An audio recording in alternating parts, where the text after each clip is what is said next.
ఒక student compound interest నుంచి ఒక డౌట్ పంపించారు. అదేంటంటే కొంత ప్రిన్సిపల్ని సింపుల్ ఇంట్రెస్ట్కి 2 ఇయర్స్కి 6% చొప్పున అప్పుగా ఇస్తే సింపుల్ ఇంట్రెస్ట్ వచ్చేసి 8,000 రూపీస్ వచ్చింది.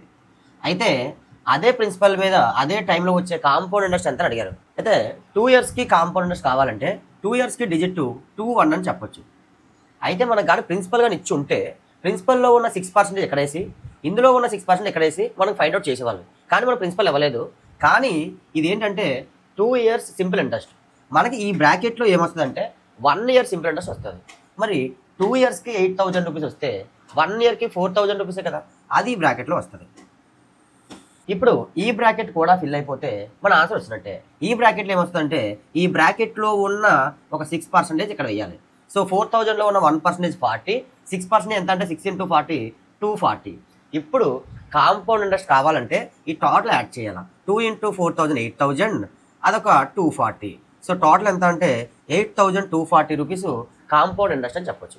ఈ క్వశ్చన్గా మీకు అర్థమైనట్టయితే కొంత ప్రిన్సిపల్ పైన 2 ఇయర్స్లో 5% రేట్ ఆఫ్ ఇంట్రెస్ట్తో వచ్చే సింపుల్ ఇంట్రెస్ట్ 400 అయితే కాంపౌండ్ ఇంట్రెస్ట్ ఎంతో చేసి ఈ వీడియోలో కామెంట్ చేయండి. Thank you all.